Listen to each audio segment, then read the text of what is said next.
Hi, everyone. Good morning. Happy Friday, depending on where you're joining us from today. I am Kyler Cheatham. As you can clearly see, Adam is not with me this morning. He was pulled into some of our clients' needs, which is the reason why we're actually doing this live today to talk about the importance of your implementation network. We're a part of this implementation network for this client. So he is going to do that today. So it's just me, but I have got a full packed agenda for us to cover through. But more important, this is an Ask Me Anything session. So it's really up to you of what we talk about. And anything that you want to know about when it comes to heavy industry, software solutions, implementation, system architecture, that's really my wheelhouse. Happy to talk about other things like change management, leadership. But here at the Confluential, we really specialized in heavy industry and business systems that support specialized metals and complex industries. So if you haven't been here before, I'm so excited to have you. We are live on Instagram, LinkedIn, and YouTube. So I encourage you to drop where you're joining us from in the chat here. So I can just see kind of what our audience looks like today. And we're excited to kind of get into this conversation with you. So let's get into it. So, what is an implementation network? And I have my little outline over here, so we stay on track. But the implementation network, and the reason why we call it that is because a lot of times when we see software failures, it's mostly because people misunderstand the roles of them, and that could be anything from a SaaS implementation failure that is business unit based. So we're looking at a finance system or a supply chain system, a warehouse management system, to an enterprise level technology, everything down to even AI agents, right? A lot of times, what we see is businesses don't do these every day, right? Nor should they. They cost a lot, it's a lot of work, stakes are high, and they don't understand all of the different roles that goes into your implementation network. So I'm really going to drill down into those today. So thank you for tuning in from Arizona and then from Colorado. I see you guys this morning, which is where we are based in the western slope of Colorado. So we're definitely excited to have you guys today. So the hidden reality of those implementations is really they fail when we don't understand everyone's responsibility. So let's go into our first role, which is the vendor, right? And a lot of times I call this the builder role because a lot of integrations are going to happen with different vendors. And that's something to really keep into consideration as well. But the seller builder role is going to be the person that you're buying the software from. This could be a verified reseller, right, of the software. It could be the actual software solution itself. So you bought Epicor from Epicor, right? Or it could be a system integrator that both sells you the software and implements it, right? So this process is one where there's many different tripping points of where you can go wrong. So before we bring in any vendor to this conversation, we need to understand that we know our requirements. And that all starts with the internal alignment. I'll talk about the internal teams as well and the responsibilities after we get to the vendor. But I want to be so clear, if this is the only part that you listen to of this live, that you need to know with what you want before you go to any vendor. The vendor's job is to sell you software. Hard stop. Period. Right? Their job is to sell you the most that they can possibly sell you from any software package. That's how these salespeople get paid, right? They reach quotas, and that's their compensation structure. Does that mean that they're horrible people? Absolutely not, right? We have a lot of very talented, I would argue the most talented salespeople go into tech and software sales because one, it's the most lucrative, and two, it is definitely something that takes nuance. So they're not responsible for what you buy. They're not responsible for your internal alignment. And then those sales promises versus contract reality is going to be a huge piece of this. If your requirements are unclear, the software implementation is going to reflect that confusion, and it's going to be an absolute disaster dumpster fire of an implementation because it's starting on a weak foundation. You cannot build a house on sand. Well, you can, right? But it's likely going to fall down when the wind blows, right? Over there. So that's going to be uh, a big piece of that. So I love this question of why are requirements so important? So think about any sort of it's my son's birthday today. He's 7. We built him a new desk for his room. Imagine if we did not have the manual to build that desk. Could we know the shape of the desk, the function of the desk, pretty much? Yeah, but we don't know where all the nuanced parts of this specific desk goes all together. The requirements are going to be the guiding principle, and they're not something that you can do with a software vendor because they will influence and bias those. Same with a system integrator. What are your requirements? What are your pain points? And how do you address those within those conversations? Requirements are critically important. They cannot be written by ChatGPT. Sure, go in and have a conversation with Chat, right? About what you're dealing with, and it can start to point you in the right directions. But a requirements is a disciplined process to get all of those from the end user, not what the executives say that they want, but what does the problem and the end user of the organization actually need. So that's such a great question, and definitely something that requires practice. If you have questions about your requirements in general, definitely feel free to hit me up in my DMs, and I can, better advise. Each requirements are as unique as a person, human's DNA, right? They should be unique to your business.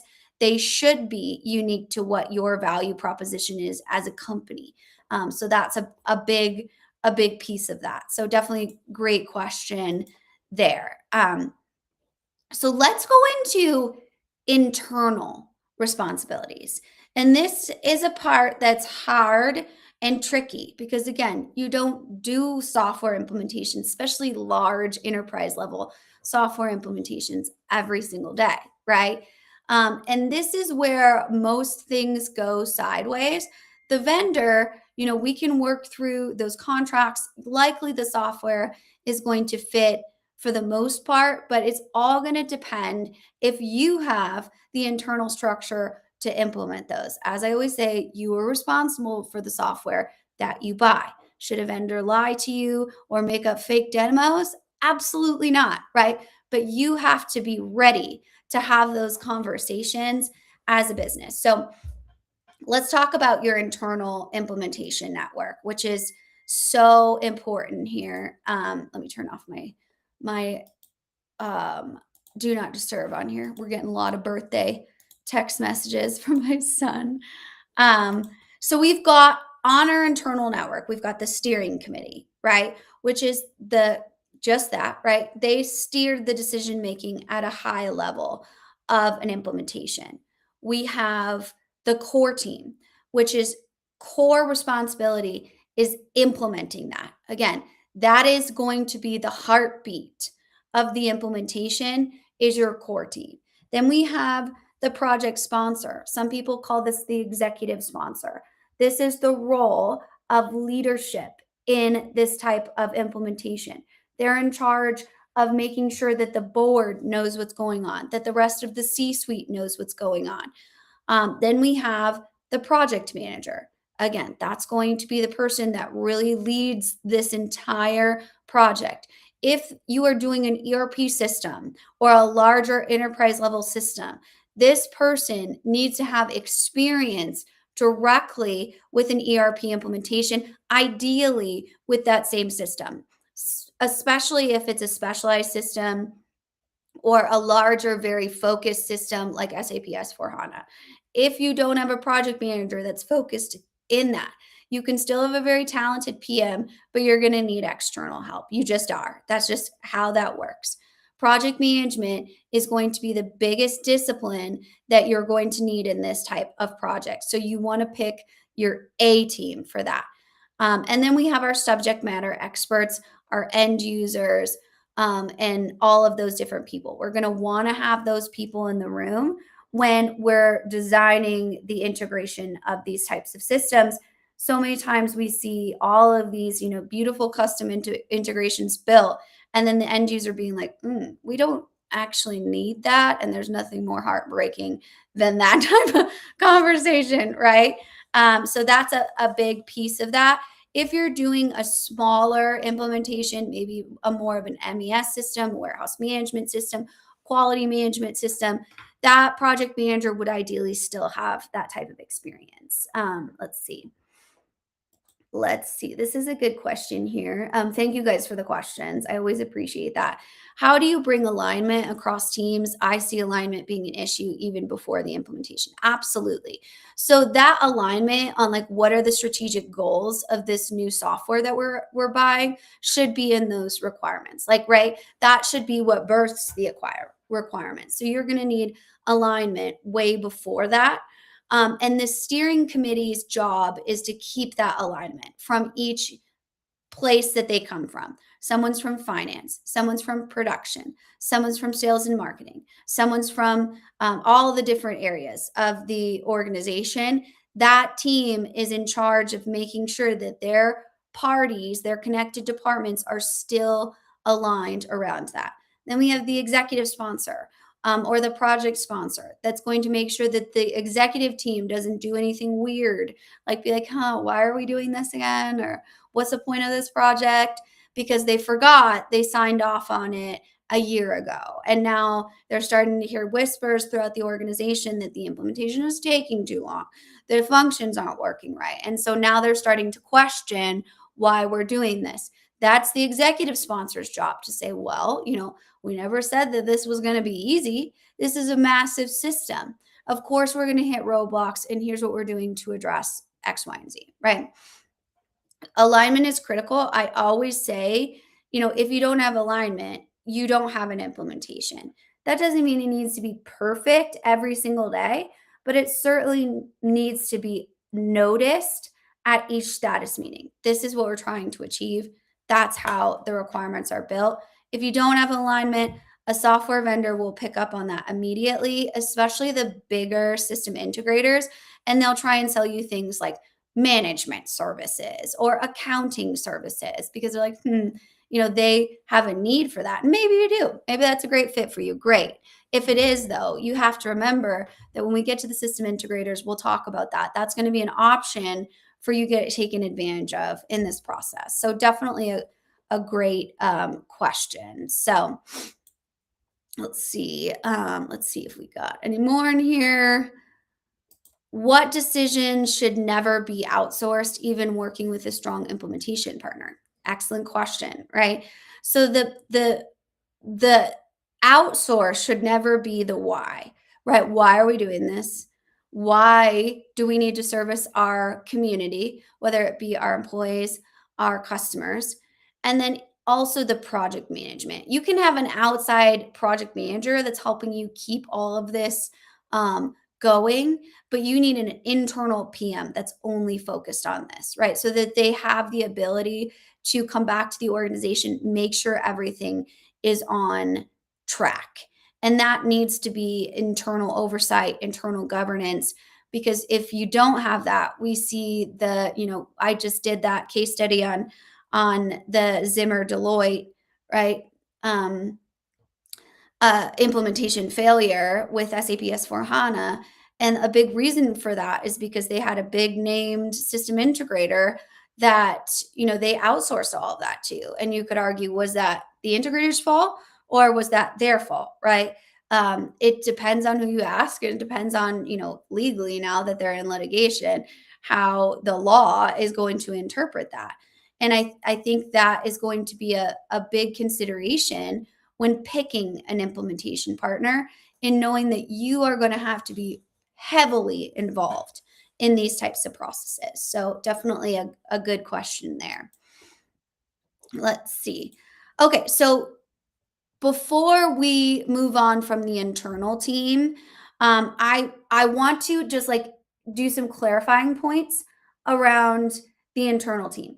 So you cannot, especially if you're a leader, pretend that this team has unlimited time, especially the core team, right? This is a full-time job if you're doing an enterprise level implementation. You can backfill those, right? But you have to be aware of that. Not every organization is going to be able to say, like, I'm going to be able to do this full time. Ideally, right, we'd have 4 to 6 people dedicated to an enterprise level implementation full time, right? That would be the ideal scenario, but we have to live in reality. So if you have 20 hours, average is a strong way to do that, and some normal work.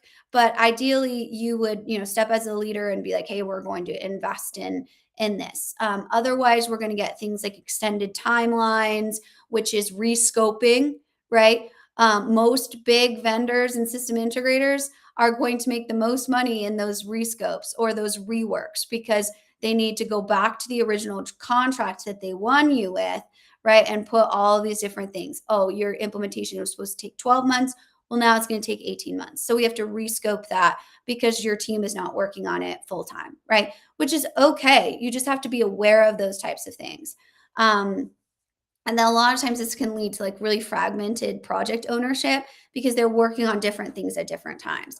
So I would say ideally you'd have that project management team of 4 people that this is their full-time job. And it's something that's very used to. It's normal in the business to have this type of kind of fragmented space. But again, it's going to be an opening for big vendors to sell you more if you're not buttoned up internally. And really, what breaks the project is pretending that that's not going to be hard, right? A lot of times we're in this weird phase of big billion-dollar marketing machines making us think that technology implementations is like plugging in a microwave. That couldn't be farther from the truth. These are hard projects. Are they great opportunities to learn, to push your teams into problem solving skills, to cross collaborate with departments you have no idea what they do? Absolutely. It's going to make you better on the other side as long as you're saying, you know what, this is going to be a big project that we have over the next year. We need to make sure that we have feedback cycles and we're taking care of each other when we go into these bigger implementations. So that's kind of what I want to give as far as practical guidance. A lot of people want to pick their A team for the core team. Highly recommend that, right? But the A team cannot do 2 jobs, or they're going to get burnt out in your organization, feel taken advantage of, and then you're going to lose them, right? Which obviously we do not want to do. So let's see. I love these questions. Okay, like let's see. What do you do when every key player isn't represented? You don't implement software. So if you don't know who should be in the room, that's totally fine, right? The power of I don't know, no idea. Find some sort of outside advocate to help you set that up, right? That does know who should ideally be in this room. If you're talking about a solution architecture that doesn't have the actual end user of the solution involved in it, why would we even be talking about that, right? That's like a coach talking to a room full of just empty locker rooms without the actual players in the room. Obviously, the players are not going to know what to do in that situation. And the team is not going to win the game or be successful, right? Let's see, these are so good. What does effective governance actually look like once the project is underway? I mean, that's going to totally depend on the project, but I would say, we're going to need sufficient documentation, status updates, cross communication, and then actually looking at, I would say, the invoices from your implementation network. What are you billing for? And those should be attached to deliverables. Ideally, within those contracts, you should attach your business outcomes that you're looking for to when the go live is. You have to remember, and we'll get into system integrators in a minute because I have a lot to say on that. But you have to understand their business model is implementing software, right? That doesn't mean that it's implemented for your organization to your quality standards. It means that it's technically working in your organization, and that is a big misconception when it comes to, are they going to do it specialized for you? Well, to an extent, but you got to make sure that you understand what they're doing, how they're doing it, especially if we're talking about like offshore work. We need to understand that too. Can it be cheaper? Absolutely, right? But you're going to get what you pay for, just like everything, which is not a bad thing, right? It might be a great opportunity for you to save money, but we're going to look at those things for like testing, right? We're not going to offshore project management that needs to be in the room. So we'll get into that in just a little bit. So definitely pop your questions in there. And let's see, let's do one more and then I'll go into my next little network. What can leaders do before the implementation when they don't have the fundamental process? Create the fundamental process for sure. I think a good leader, right? A good CIO, CTO is going to say, you know what? We've never done an ERP implementation with this group of people. So we're going to get someone that's not trying to sell us software, that's not trying to, sell us implementation services, to come in and just do an assessment, right? To see like, where are we at? And while they do that, because they're, the subject matter experts, I'm going to come over and see like, what are people really struggling with? Usually, when you're looking at a system change of that level, it's, the ugly elephant in the room that is staring at you of what people have a pain point. We cannot process our financials. Huge issue, obviously, right? And so those are going to build out what system is going to be right for you. I will say a lot of people don't want to talk about their current processes because they're boring and painful and they trigger people. And it's a big consideration that you absolutely have to know where you're starting in order to get where you're going. Same sort of, race finish line type of analogy. If you don't know where the starting line is, how do you know when you're done, right?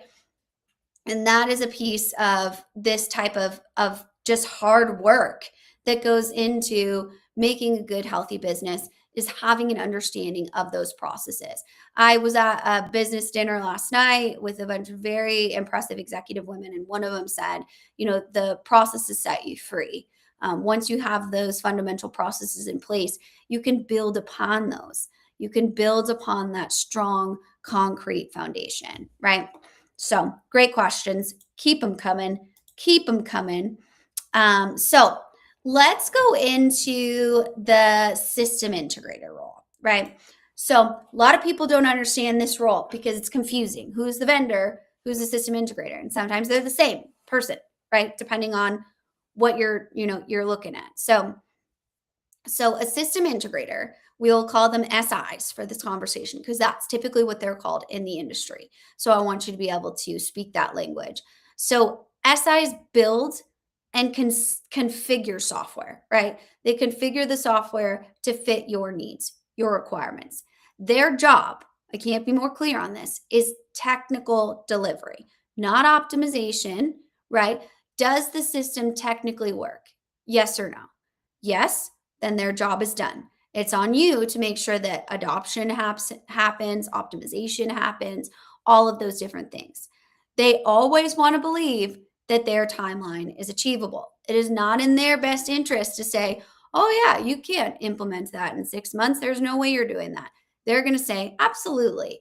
And then realize, once they get down the road, this is a 12-month implementation. And that's when we start to see the change orders come through, right? Multi millions of change orders come through, right? So what they really don't tell you early in this process is that it's their business model, right? To implement software as fast as they can and go on to the next implementation, right? They are not in charge of forecasting your internal capabilities or your internal failures, right? You need to have that core team, that steering committee, all of those different requirements.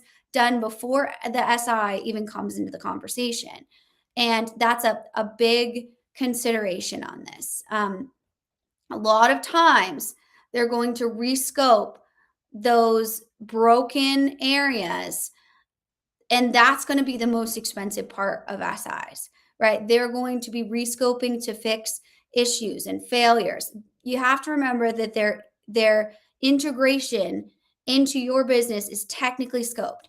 Does the technical system work? Yes or no? And that's all they're in charge of. I think there's something to be said. I know the multis, right? um, there's something to be said for understanding the roles of tier two versus tier one system integrators. So, when we're talking about tier one system integrators, those types of businesses are going to do a lot of different things in their business models. We're talking about Deloitte, Accenture, PwC, and then a lot of those offshore, Infosys, and those types of businesses. You have to know that when you get on the phone with those people or you have someone involved in your organization, there is someone from their side totally in charge of just selling you more product, whether that be CPA services, managed services, custom integrations that they built, and you're now tied to them for the rest of the life cycle of this integration. Those were we see a lot of clients miss. We're going through a lot of that right now with our current clients, right? That it's a battle, right? A lot of the organizations that we work with have a very good tier two system integrator that's industry specific, that's system specific, and has fought for their business, right? I love a good tier two system integrator because they're there to get down into the trenches with the client to really be and show up as a partner. But there is a larger system integrator that's constantly inserting themselves into that executive conversation, constantly, right? Saying, we have the name brand, we have the size, we are going to cost less, which it's like maybe the initial contract will cost less. The other people are being all in and thoughtful about that. And these people are just trying to get a foot in the door deal so they can rescope and charge you more. And a lot of that we can tell by timelines, right? System integrator tier two takes your calls. System integrator tier one, you are a small fish in a large pond. They can talk to you maybe next Tuesday, right? And so you have to know that you're on their timeline. Again, does that mean they're terrible people? Absolutely not. You, as the business, need to understand their business model. And they're not going to be the only vendor involved, right? The average business, an SAP size ecosystem, has over 300 integrations, right? Those are 300 different systems that this core level is going to have to integrate with. So that's just an understanding of that. They may say, especially on paper, that they have your best interest in mind. I am sure they do for their job, right? But they are not in charge of how you leverage the software internally with your organization. They have an agenda, just as the vendor does. So critical you understand that, right? In order to be set up for success. So let's get to these questions. Nothing like, let's see. Nothing like go live week to build team bonding. Absolutely. I mean, in the middle of the night there, in on those calls, and a lot of times if you're working with an offshore system integrator, which a lot of people are really into right now because they're much less expensive, is the fact that you're going to be on the phone in the middle of the night. Maybe that's cool with you, maybe it's not, right? Like it's just a consideration when you're going through these different things. What do you think is the biggest difference between a tier one and a tier two integrator? I would say support is just the biggest difference. If you're, Exxon Mobil, obviously you're going to have on speed dial. It's your Fortune 50 company, a Fortune 5, Fortune 1 company. You're going to already have relationships probably from an audit perspective with bigger vendors that are just going to be like, hey, no problem. We do this too, right? We already have we're already through procurement. We already have our contracts done. It'd be easy. We'll just shift over there. We already have an existing relationship. Again, that might be a great option for you. I'm not saying it's not, I'm just saying remember that do you really want the same people implementing your technology as doing your financial work? I don't know. They can see all of your financial information. They know how much money you have. If you don't think that's a conflict of interest, good for you. For my clients, I would prefer that they stay in their lane and they do the technical implementation without getting distracted by anyone else. I'd rather have a specialist in there. If I break my leg, I would rather see an orthopedic surgeon than a brain surgeon, right? Does that mean the brain surgeon isn't able to do a great job and an excellent surgeon? Absolutely not. It just means that they don't specialize in bones, right? And if you've ever like been in that, the neurosurgeon is going to be the first one to tell you, I don't do that, right? But are they still a doctor? Yes, technically they are. Can they still perform surgery on you? Yes, technically they can, right? But is it a good idea? Probably not, right?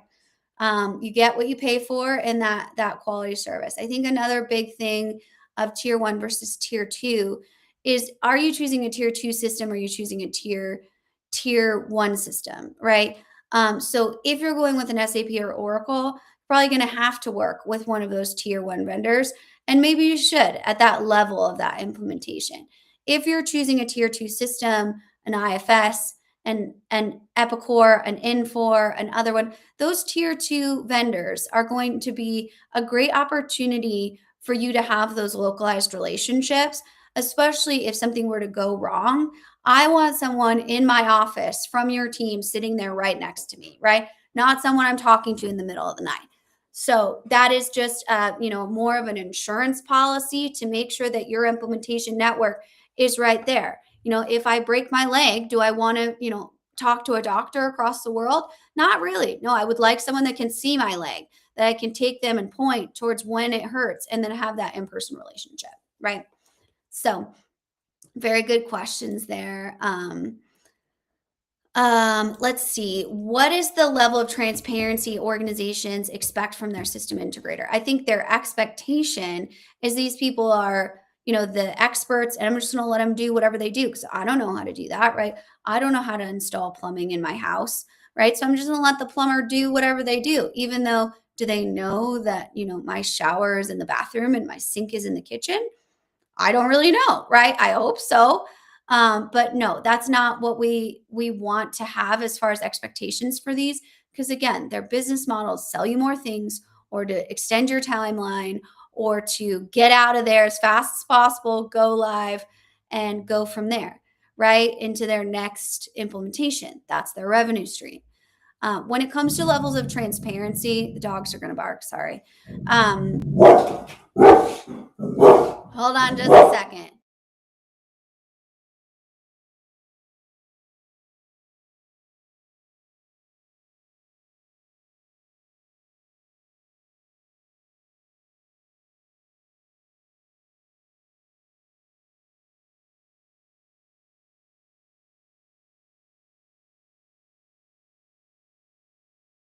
Okay, it's their Chewy dog food delivery, so they're deeply passionate about what's happening now. Sorry about that. So level of transparency, I think, is the biggest piece is what to expect in billing, right? So I think a lot of times invoicing, especially from bigger consulting firms, bigger system integrators that are just putting like warm bodies on your project. Please stop fighting behind me. Are just going to bill you for existing. And that's a big problem. You should be able to have transparent billing, and it shouldn't be like implementation research on the line item. Like, what are they doing, and why are they billing $200 an hour for it? That is your right to know. And if they're not willing to tell you that, I feel like that's weird, right? Like, what do you mean? Am I going to go to the grocery store and just pick up a bag of groceries and not allowed to know what I bought in there? No, that's crazy, right? And I think a lot of people fall into like, well, this is just the way it is. And it's like, but this is my business. This is my budget. And so what am I going to be experiencing from that? So that's just a level of transparency. I think the reason that we do, and I do a lot of this content, both on LinkedIn and TikTok, is because I think that you have the right to know what you should deserve from these different partners, just like you do in any sort of business relationship, should know what you deserve, right? And that's a big piece, is they gatekeep this type of access, right? They really try and make sure that they profit off of your confusion as a business. And being able to know what a system integrator does and have someone that's not involved in that conversation whatsoever just give you kind of those red flags, I think is wildly important and misrepresented in our industry. That's why we see that 70%, 80% of implementations fail, because people don't know what to expect. It's like, deciding you're going to be on a fitness journey and going into the gym and all of a sudden throwing crazy barbells of weight around. You're like, this sucks. I hate this because I don't know what I'm doing. I'm overwhelmed. I'm confused. I don't know how this is supposed to be successful for me, my fitness level, my body, that type of thing. And you need a plan in place, and you need someone who's going to walk you through that. That's not constantly trying to sell you more things, right? Let's see. Let's do one more, and then I'll go on to my next role here. Role number 4. I know you've just waited on bated breath over here. Looking back at your experience, what patterns show up in implementations where accountability was strong from start to finish? First of all, I always like to say that the CIO and the COO friends, right? They are working together to ensure that the business and IT are able to do this implementation together. So that's a core one, right?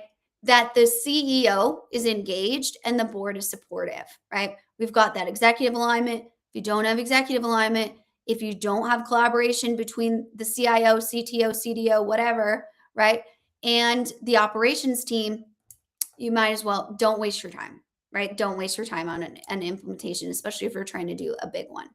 So that's the first step. The second step is they have their own plan, not a plan that their legacy vendor built for them, not a plan that their accounting firm built for them, right? Their audit firm.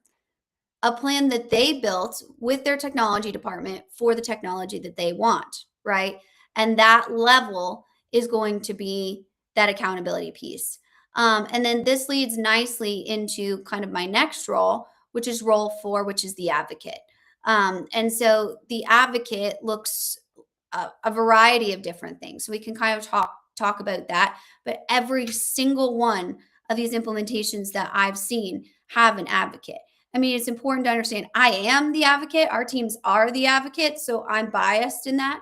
Would love to know what the rest of the community thinks on what they've seen as far as where accountability was strong. I might actually post that question on my LinkedIn as well and see if we can get other people. Because as I always say, it doesn't matter what I say.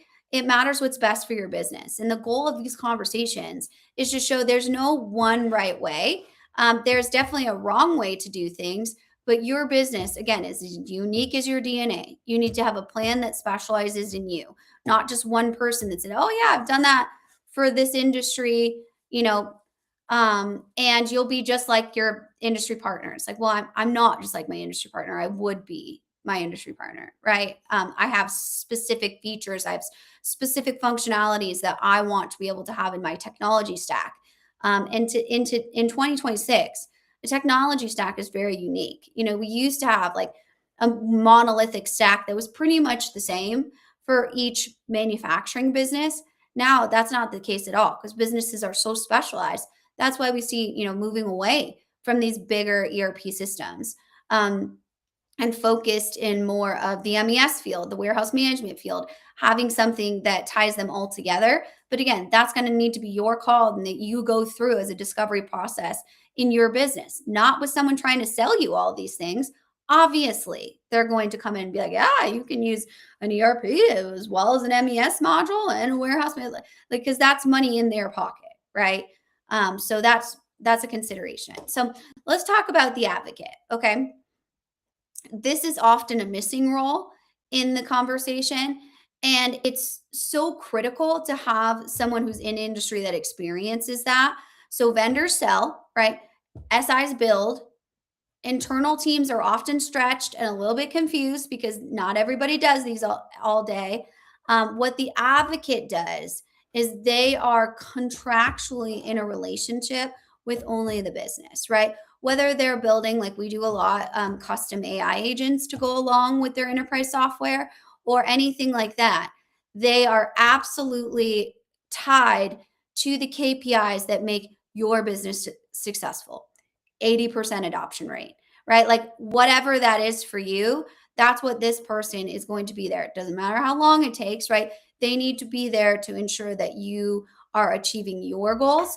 They also need to have experience in managing these different vendors with SIs, with the actual vendor that's selling you the software, with the adjacent vendors involved, secondary vendors in that conversation. Who's are you going to integrate with Salesforce? Are you going to, do you have Workday that you need to consider? All of these different pieces. Where is your data? What is your cloud architecture? Is your data secure with this new system? All of those different considerations. So they need to monitor staffing and capacity, right? They need to ensure that they can report up to the management team, like, hey, the core team's doing okay, or hey, we need some help down here and some support. Um, they need to call out those scope creeps or those timeline drifts before they happen, so that they can kind of call out like, we're getting a little silly over here, SI partner or something like that. We need to tighten this up. My partner here is not going to spend an additional $40,000 with you just because you weren't able to complete this on time. I understand that you only had so many hours, but this is what you promised to deliver, and we're going to hold you to that, right? Kind of going in playing good cop, bad cop. So the organization doesn't have to be like, should we have thought that they were actually going to deliver this, or they were going to stop working because they are at hours? I'm confused, which is honestly confusing. So they need to read the contracts. We always joke internally, like whomever gets to read the contracts, that's going to be a fun week for whomever, because you need to read every single word, right? We had a client that was actually working with their legacy vendor to update their license. Sometimes we don't always do new software. Sometimes our legacy software can make it work, or we're going to evaluate that too. The legacy software, for some reason, decided that they were going to say, oh, well, it's going to be a 40% maintenance on these new license. And we were like, what? That sounds weird. Went back into the contract. Buried in there was, you cannot increase maintenance fees more than 6% year over year, right? That saved them hundreds of thousands of dollars, but it's not fun. And it's a very time consuming, grueling job, but you absolutely have to do that. So they need to understand those contracts, scope, consequences, really, right? Rescope, budget.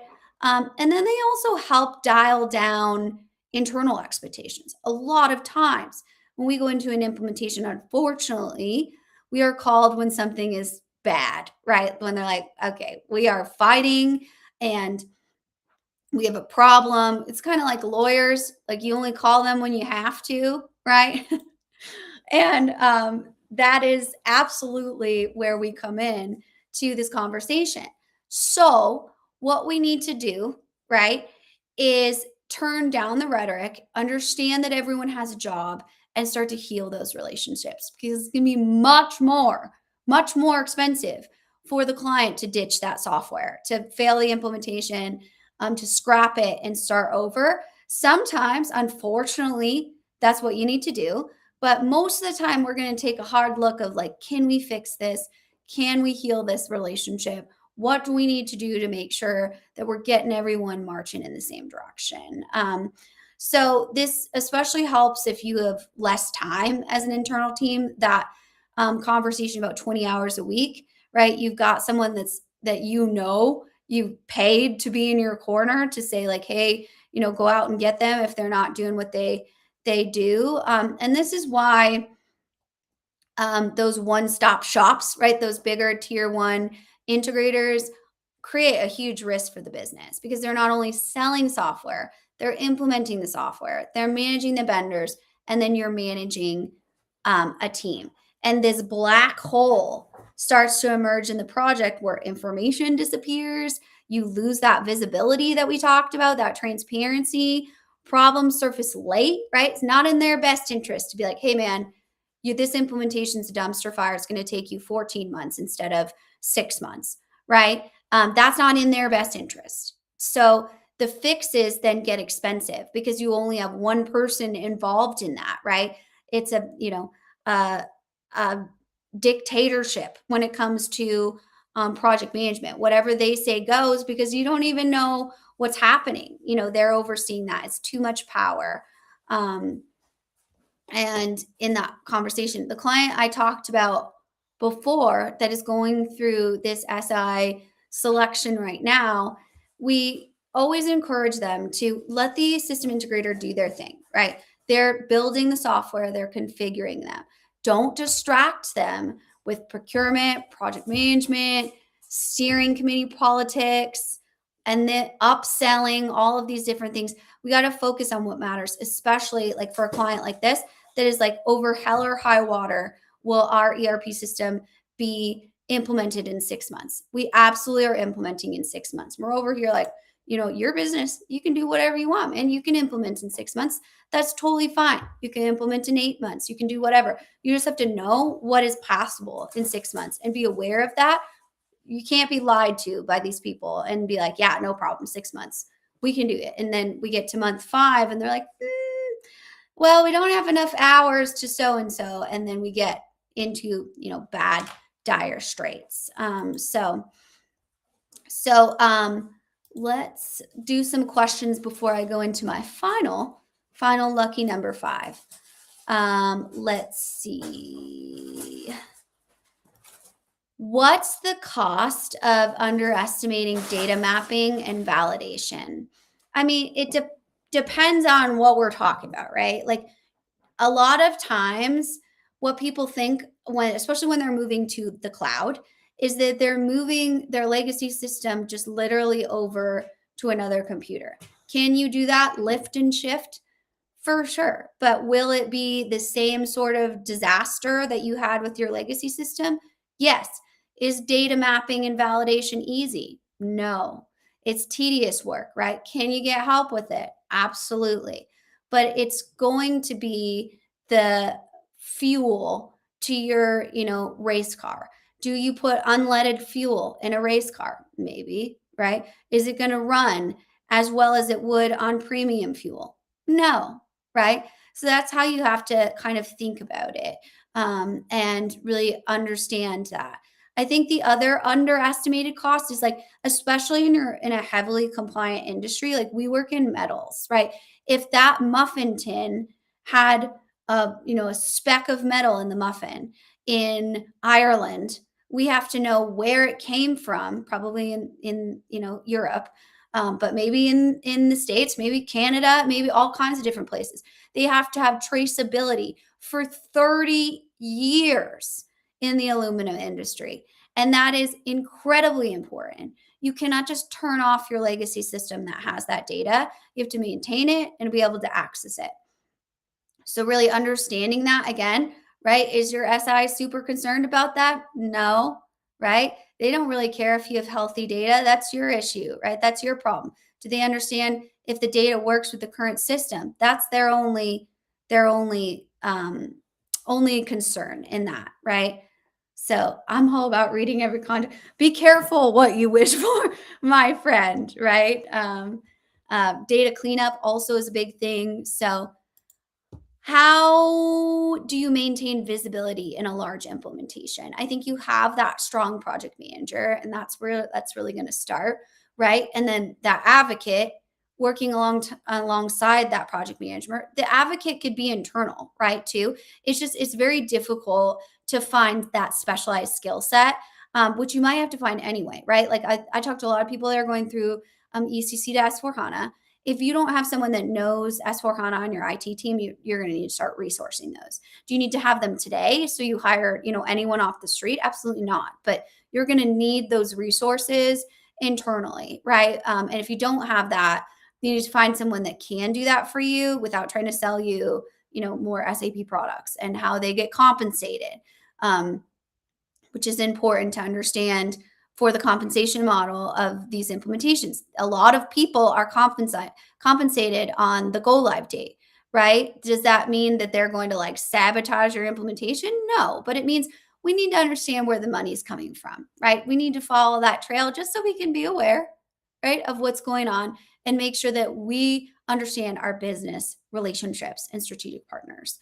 I would also say a big piece of that is the reporting from the partners and who's managing that, organizing it, going over it with a fine tooth comb. What is going on with this billing? What do we need to do? It's just like you would with anything else that you purchase in supply chain or inventory. Do we have all of this inventory? Is every product made it here? Are we counting it? Right? Like, what does that look like? You need to do the same thing with the billing hours. Like, just because it's not physical inventory does not mean it's not capital expense that your budget and company is spending. So that's a big thing. Let's see, one more, and then I'm going to finish out with offshoring, which seems to be a very hot topic right now. All right.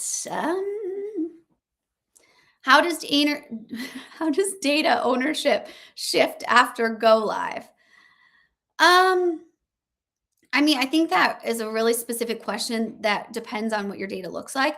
But I think what it does bring up is data ownership, right? Like, what is your data stewardship process, right? Who owns the data?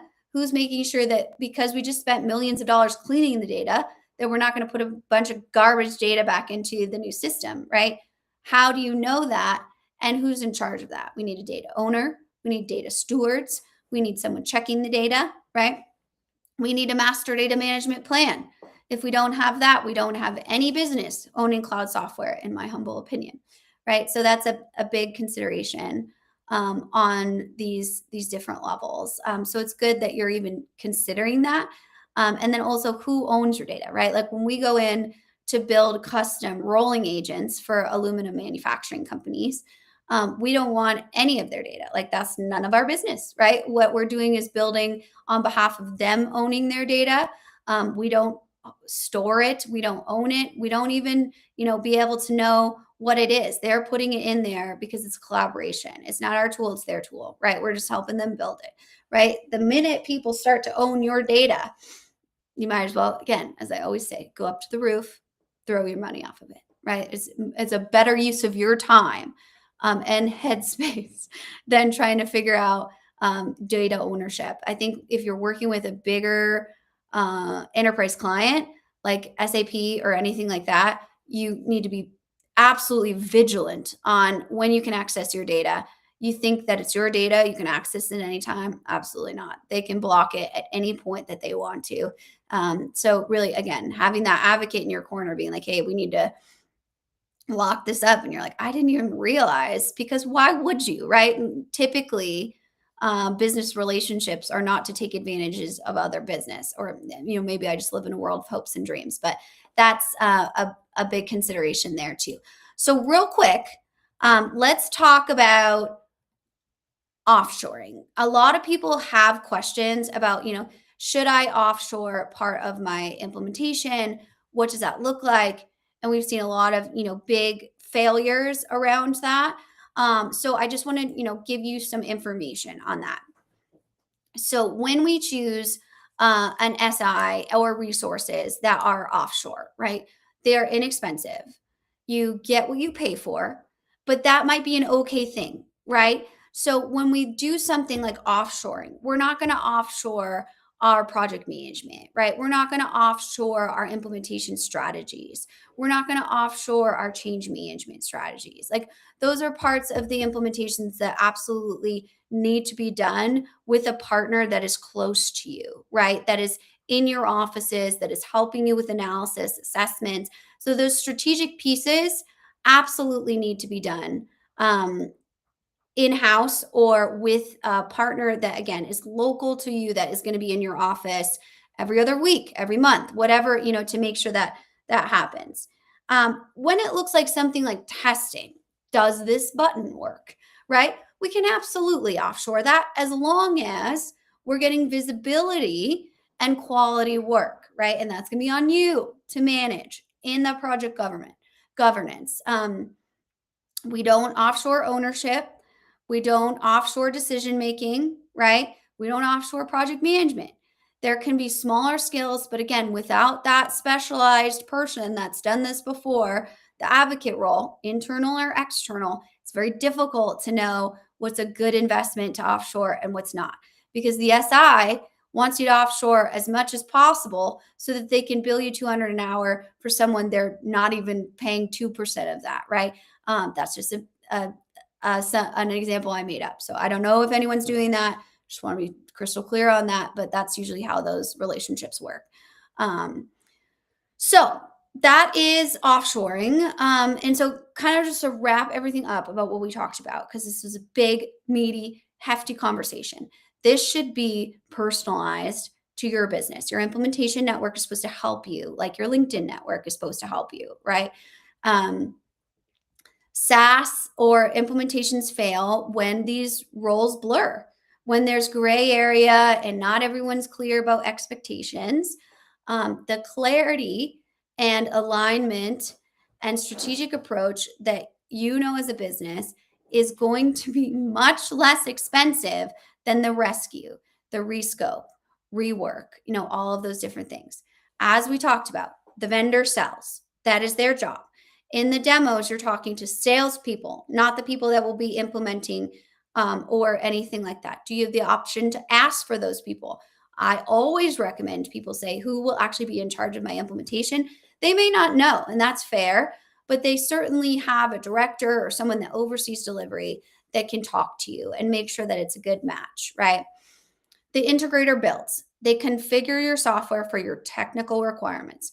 Do they care if anyone uses your software? Maybe, but not really, right? They're going to move on even if you don't use that. That's on you. That's your responsibility. The internal teams are in charge of operations, right? They're executing all of these different things, especially at larger enterprise software, full-time job. Can't stress that enough. If you're not going to give them full-time hours on that, just be honest with them and monitor it, right? And then the advocate is supposed to be there to be your representation, and they hold you together, right? They advocate for you in these conversations that you might not be clear of or that you might not even be in the room for, right? There's many times that we're prepping system integrators for these calls, and there's been many back and forth of like, we're not waiting until 3 weeks from now for your proposal. So the client didn't even have to know that was going on because it was, something that they invested in someone to support them through. So, if I had to leave you with one thought, I would just remind you, if no one owns the whole implementation network, the software will never fully belong to the business. And I want you to remember that because it's so important that you have ownership over your business systems or you're giving the keys away to your business. So I really appreciate you guys being here today. Just a reminder that we go live on LinkedIn every Friday. If you don't follow me on TikTok, there's very fun lives over there as well that we do 3 times a week, where we do specialized conversations around all things technology strategy, specifically in manufacturing and complex industries. That's my specialty in those conversations and our team's specialty. If you have questions, reach out, start to gain that knowledge. Definitely ask people that you're seeing on LinkedIn what their experience is. Talk to people at industry conference about people who've done this before. The more that you can start building that network, the more successful you're going to be. To have people to call, to be like, this feels weird. And they'll be like, it is. No. But they might say that, that's totally normal, but I get why you feel that. That's weird.